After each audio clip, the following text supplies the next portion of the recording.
Vision Vintage. And here we've got a whole slew of Jason Voorhees masks that were purchased online, I think from Amazon, and were sent to me to be reviewing from JSH Industries. So the first one we have is the gold mask. All of these are really cool. They are pretty good quality. They are a little more heavy duty than some of the stupid masks that you're seeing inside of like Halloween City or Spirit of Halloween. I love those stores, but the Jason masks that they carry are very disappointing these days and not even as high quality as the ones that they dropped back in the 80s, which I still have. So this is the gold one. I kind of like the gold sheen. There's a lot of texturization on here and nice little shine to it. Got some markings and stuff. Actual cool looking textural markings that someone put their time into somewhere probably in the Chinese factory. But we also have the classic white with the red. Notice all of them have this sort of like extended V here. You know, we know that the normal one goes across, but the markings look really awesome. I like the addition of the metal tab or rivet that's on the sides. It's a pretty cool looking piece. So I highly suggest if you're going to get one, these suckers I think are about 10 bucks a piece or so online. So if I were to go as Jason this Halloween season, I would definitely go with one of these. We move on to the silver. Silver's really cool looking. I didn't think I would like a silver Jason mask, but this one again, it has the textural lines and such that you can see, but really cool looking piece here too. And all of these have the tri-strap, and the one comes down the center and then from either side. And every single one of them have the metal rivets on them and the red markings on them to signify the original design.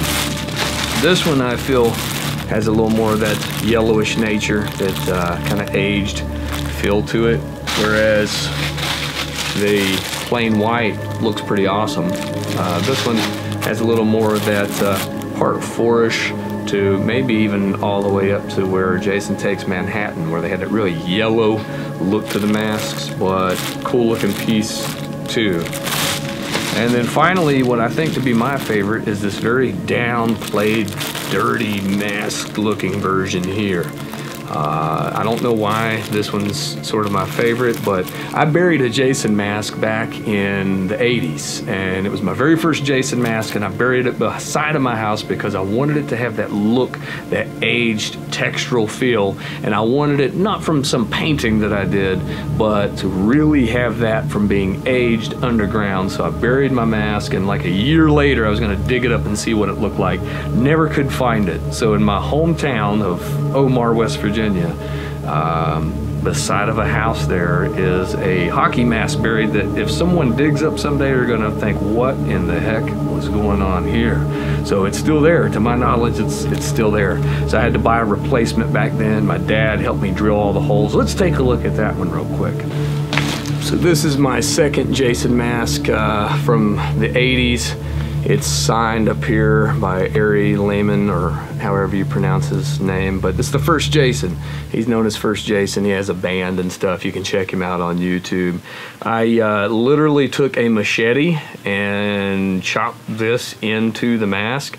That was not cut out there any other way. I had to, you know, at least kind of keep it so I didn't have an axe as a kid, so I used a machete instead. Jason, right?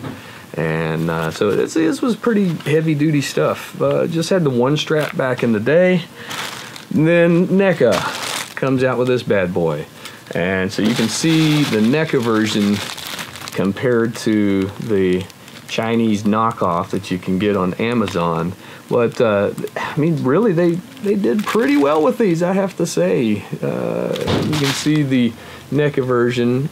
The NECA version has the proper sort of symbol. This is made to be like the film. Heavy duty, really heavy duty stuff. Got the rivets in there as well, and the tri-strap with a metal tab on the back. So that's the Jason collection. I Hope you enjoyed seeing these. I don't know if I'm going to keep these in the package or if I'm going to open them up and display them somehow, but it's going to go back here probably in my closet of horror. That is my closet of horror.